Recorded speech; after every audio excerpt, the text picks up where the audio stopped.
चलिए जानते हैं 11 अप्रैल 2026 की बड़ी और 25 ताज़ा खबरें एक ही वीडियो में। पीएम मोदी की हत्या की साजिश का खुलासा, आरोपी गिरफ्तार। जानकारी के अनुसार बिहार के बक्सर में पुलिस ने एक युवक अमन को गिरफ्तार किया है, जिस पर प्रधानमंत्री नरेंद्र मोदी के खिलाफ साजिश रचने का आरोप है। बताया जा रहा है कि आरोपी ने विदेशी एजेंसी को संदेश भेजकर हमले की बात कही थी और पैसे की मांग भी की थी।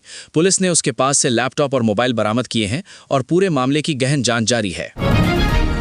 किसानों के लिए जरूरी हुआ फार्मर आईडी, बिना इसके नहीं मिलेगा लाभ। जानकारी के अनुसार अब किसानों को सरकारी योजनाओं का फायदा लेने के लिए किसान पहचान पत्र बनवाना अनिवार्य कर दिया गया है। बताया जा रहा है कि प्रधानमंत्री किसान सम्मान निधि समेत खाद, बीज और अन्य सुविधाएं भी इसी आईडी के आधार पर मिलेंगी। इतना ही नहीं, एमएसपी पर फसल खरीद भी फार्मर आईडी से ही होगी, जिससे पारदर्शिता बढ़ेगी।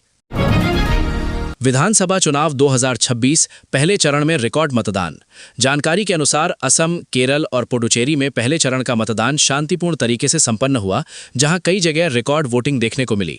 बताया जा रहा है कि पुडुचेरी में करीब 89% और असम में 85% से ज्यादा मतदान हुआ, जबकि केरल में भी 78% से अधिक लोगों ने वोट डाला। भारी संख्या में मतदाताओं की भागीदारी को लोकतंत्र के लिए बड़ा संकेत माना जा रहा है। बिहार में सीएम फेस को लेकर सस्पेंस, बीजेपी में कई नाम चर्चा में। जानकारी के अनुसार नीतीश कुमार के पद छोड़ने की अटकलों के बीच अब सवाल उठ रहा है कि बिहार का अगला मुख्यमंत्री कौन होगा। बताया जा रहा है कि बीजेपी में सम्राट चौधरी, नित्यानंद राय और दिलीप जायसवाल जैसे कई नाम रेस में हैं, लेकिन अभी कोई फैसला तय नहीं हुआ है। रिपोर्ट के मुताबिक अंतिम निर्णय एनडीए नेतृत्व मिलकर करेगा, जिससे सियासी हलचल तेज हो गई है। नर्सिंग प्रवेश परीक्षा 2026 के लिए आवेदन शुरू। जानकारी के अनुसार छत्तीसगढ़ व्यापम ने बीएससी नर्सिंग प्रवेश परीक्षा 2026 के लिए ऑनलाइन आवेदन प्रक्रिया शुरू कर दी है। बताया जा रहा है कि उम्मीदवार 27 अप्रैल शाम 5 बजे तक आवेदन कर सकते हैं, जबकि त्रुटि सुधार के लिए 28 से 30 अप्रैल तक मौका मिलेगा। परीक्षा 11 जून को आयोजित होगी और एडमिट कार्ड 1 जून से जारी किए जाएंगे। दिल्ली में यूपीएससी छात्र का फोन फटा, कंपनी पर लगा जुर्माना। जानकारी के अनुसार यूपीएससी परीक्षा से ठीक एक दिन पहले एक छात्र का मोबाइल फोन अचानक फट गया, जिससे वो घायल हो गया और परीक्षा भी नहीं दे सका। बताया जा रहा है कि इस घटना से छात्र का 1 साल खराब हो गया। मामले में उपभोक्ता आयोग ने मोबाइल कंपनी को दोषी मानते हुए करीब 1.5 लाख रुपए मुआवजा देने का आदेश दिया है। दिल्ली में प्रेमी ने की महिला की हत्या, सामने आई दिल दहला देने वाली सच्चाई। जानकारी के अनुसार दिल्ली के मंगोलपुरी इलाके में एक महिला की उसके ही प्रेमी ने हत्या कर दी। बताया जा रहा है कि आरोपी ने गुस्से में आकर वारदात को अंजाम दिया और बाद में शव को कमरे के बेड बॉक्स में छिपा दिया।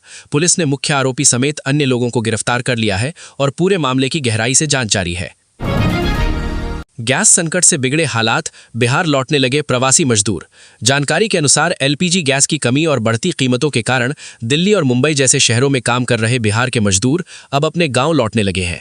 बताया जा रहा है कि गैस न मिलने से कई लोगों को खाना बनाना मुश्किल हो गया और कई बार भूखे रहने की नौबत आ गई। ऐसे में मजदूर गाँव में चूल्हे पर गुजारा करना ज्यादा बेहतर समझ रहे हैं। सरकारी नौकरी में सिविल स्कोर बना नया पैमाना। जानकारी के अनुसार अब बैंकिंग सेक्टर की नौकरियों में केवल परीक्षा पास करना ही काफी नहीं होगा, बल्कि अच्छा सिविल स्कोर भी जरूरी हो गया है। बताया जा रहा है कि अगर किसी उम्मीदवार का क्रेडिट स्कोर खराब है या वो लोन डिफॉल्टर है, तो नौकरी मिलने में दिक्कत आ सकती है। इस नियम से युवाओं की चिंता बढ़ गई है, हालांकि इसे वित्तीय जिम्मेदारी बढ़ाने के कदम के रूप में देखा जा रहा है। लखनऊ में फीनिक्स मॉल के पास सब्जी मंडी में भीषण आग। जानकारी के अनुसार लखनऊ में फीनिक्स मॉल के पास स्थित सब्जी मंडी में अचानक भीषण आग लग गई, जिससे कई दुकानों में अफरा तफरी मच गई। बताया जा रहा है कि एक दुकान में रखा गैस सिलेंडर फटने से आग तेजी से फैल गई। दमकल की कई गाड़ियां मौके पर पहुंचकर आग बुझाने में जुट गईं।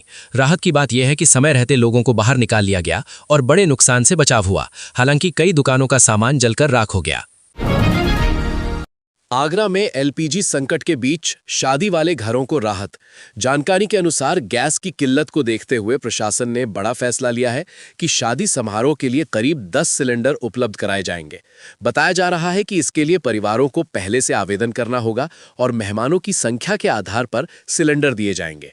इस कदम से शादी वाले घरों में खाना बनाने की समस्या कुछ हद तक कम होने की उम्मीद है। बरेली में वकील के बेटे का शव मिलने से सनसनी। जानकारी के अनुसार बरेली के इज्जत नगर इलाके में एक वकील के बेटे का शव रेलवे के खंडहर में बेल्ट से लटका मिला। बताया जा रहा है कि छात्र 2 दिन से लापता था और 9वीं कक्षा में फेल होने के बाद घर से निकला था। घटना से इलाके में हड़कंप मच गया है। पुलिस इसे आत्महत्या का मामला मानकर जांच में जुटी है। बरेली में बारिश और ओलावृष्टि से किसानों पर दोहरी मार। जानकारी के अनुसार बरेली और आसपास के इलाकों में तेज बारिश और ओलावृष्टि से गेहूं की फसल को भारी नुकसान हुआ है। बताया जा रहा है कि कई जगह खेतों में पानी भर गया और तैयार फसल गिरकर खराब हो गई। किसानों ने बड़ी संख्या में शिकायत दर्ज कराई है और नुकसान के सर्वे की मांग की है। अगर मौसम ऐसा ही रहा तो पैदावार पर बड़ा असर पड़ सकता है। पीलीभीत में शराब के विवाद में हैवान बना पति। जानकारी के अनुसार उत्तर प्रदेश के पीलीभीत में एक व्यक्ति ने अपनी पत्नी को शराब पीने से रोकने पर बुरी तरह घायल कर दिया। बताया जा रहा है कि गुस्से में आकर आरोपी ने धारदार हथियार से पत्नी की नाक काट दी और मौके से फरार हो गया। परिजनों ने घायल महिला को तुरंत अस्पताल पहुंचाया, जहां से उसे गंभीर हालत में हायर सेंटर रेफर किया गया है। पुलिस आरोपी की तलाश में जुटी है। बरेली में व्यापारियों का विरोध, बीच में ही नपाई छोड़कर लौटी टीम। जानकारी के अनुसार नैनीताल रोड पर अतिक्रमण की पैमाइश करने पहुंची नगर निगम टीम को व्यापारियों के विरोध का सामना करना पड़ा। बताया जा रहा है कि दुकानदारों ने गलत नाप का आरोप लगाकर हंगामा किया। विरोध बढ़ने पर टीम को बीच में ही काम छोड़कर लौटना पड़ा। फिलहाल व्यापारी कार्रवाई का विरोध कर रहे हैं और मामला गर्माता नजर आ रहा है। बरेली में पार्लर कर्मचारी की हत्या का चौंकाने वाला खुलासा। जानकारी के अनुसार बरेली में पार्लर में काम करने वाले युवक की हत्या गला दबाकर की गई और उसके शरीर पर कई चोटों के निशान मिले हैं। बताया जा रहा है कि पोस्टमार्टम रिपोर्ट में सिर पर गंभीर चोट की भी पुष्टि हुई है। पुलिस ने इस मामले में 3 दोस्तों के खिलाफ मामला दर्ज कर उन्हें हिरासत में लेकर पूछताछ शुरू कर दी है और घटना की गहराई से जांच जारी है। बरेली में जंगली सुअरों की हत्या कर तस्करी का खुलासा। जानकारी के अनुसार बरेली के फरीदपुर क्षेत्र में जंगली सुअरों को मारकर उनके दांत और मांस की तस्करी करने वाले गिरोह का पर्दाफाश हुआ है। बताया जा रहा है कि आरोपी विस्फोटक लगाकर सुअरों का शिकार करते थे और बाद में दांत नेपाल भेज देते थे। वन विभाग ने 2 आरोपियों को गिरफ्तार किया है, जबकि अन्य फरार हैं। मामले में आगे की कार्रवाई जारी है। आईपीएस ट्विंकल जैन बनी लखनऊ की एडीसीपी, जानिए सफलता की कहानी। जानकारी के अनुसार उत्तर प्रदेश में हुए आईपीएस तबादलों में 2022 बैच की अधिकारी ट्विंकल जैन को नोएडा से लखनऊ एडीसीपी की जिम्मेदारी दी गई है। बताया जा रहा है कि उन्होंने सीए की पढ़ाई छोड़कर यूपीएससी की तैयारी की और 2021 में 138वीं रैंक हासिल की। अब लेडी सिंघम के नाम से मशहूर ट्विंकल जैन अपनी सख्त कार्यशैली के लिए जानी जाती हैं और लखनऊ में अहम जिम्मेदारी संभालेंगी। मेरठ में अवैध निर्माण पर सुप्रीम कोर्ट का सख्त आदेश। जानकारी के अनुसार सुप्रीम कोर्ट ने मेरठ के सेंट्रल मार्केट में बने अवैध निर्माणों को तय सीमा के भीतर गिराने का आदेश दिया है। बताया जा रहा है कि कई रिहायशी इमारतों को बिना अनुमति दुकानों, स्कूलों और अस्पतालों में बदल दिया गया था। कोर्ट ने अधिकारियों को फटकार लगाते हुए कहा कि कानून का पालन जरूरी है और देरी पर सख्त कार्रवाई हो सकती है। कानपुर में शराब के लिए पति ने गिरवी रखा गैस सिलेंडर। जानकारी के अनुसार कानपुर में एक व्यक्ति ने शराब के पैसों के लिए घर का गैस सिलेंडर ही गिरवी रख दिया, जिससे परिवार 2 दिन तक खाना नहीं बना सका। बताया जा रहा है कि पत्नी बच्चों के साथ थाने पहुंची और मदद की गुहार लगाई। इसके बाद पुलिस ने मानवीय पहल दिखाते हुए अपने पैसे से सिलेंडर छुड़वाकर परिवार को वापस दिलाया, जिससे सभी ने राहत की सांस ली। दिल्ली देहरादून एक्सप्रेसवे पर 2 दिन में 2 बड़े हादसे, 4 लोगों की मौत। जानकारी के अनुसार बागपत में लगातार 2 दिनों में हुए सड़क हादसों ने लोगों को झकझोर दिया है। बताया जा रहा है कि एक दिन कार डिवाइडर से टकराई, जिसमें 2 युवकों की मौत हो गई। वहीं दूसरे दिन 2 ट्रकों की जोरदार टक्कर में 2 और लोगों ने जान गंवा दी। पुलिस ने घायलों को अस्पताल पहुंचाया और मामले की जांच शुरू कर दी। मुरादाबाद में रिश्तों को शर्मसार करने वाला हत्याकांड। जानकारी के अनुसार मुरादाबाद में एक युवती की हत्या का चौंकाने वाला खुलासा हुआ है, जिसमें उसकी सगी बहन और जीजा ही आरोपी निकले हैं। बताया जा रहा है कि जीजा ने पहले युवती से चोरी छिपे कोर्ट मैरिज कर ली थी, जिसके बाद बहन उसे सौतन के रूप में बर्दाश्त नहीं कर पाई थी। इसी वजह से दोनों ने मिलकर युवती की गला दबाकर हत्या कर दी। पुलिस ने आरोपियों को गिरफ्तार कर लिया है और मामले की जांच जारी है। पाली में एक ही परिवार के 3 लोगों की मौत से सनसनी। जानकारी के अनुसार राजस्थान के पाली जिले की आशापूर्णा टाउनशिप में एक बंद मकान से मां और उसके 2 बेटों के शव बरामद हुए हैं।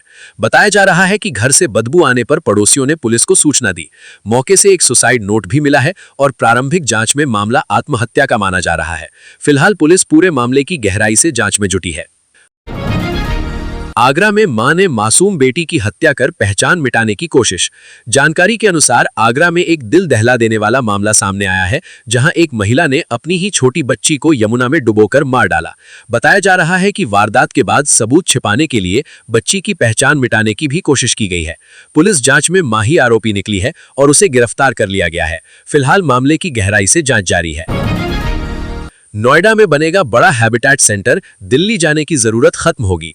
जानकारी के अनुसार कालिंदी कुंज बॉर्डर के पास नोएडा में करीब 684 करोड़ रुपए की लागत से 31 मंजिला हैबिटेट सेंटर बनाने की तैयारी शुरू हो गई है। बताया जा रहा है कि इसमें ऑडिटोरियम, आर्ट गैलरी और ओपन थिएटर जैसी सुविधाएं होंगी। इससे बड़े इवेंट और सांस्कृतिक कार्यक्रम अब नोएडा में ही हो सकेंगे और लोगों को दिल्ली जाने की जरूरत नहीं पड़ेगी।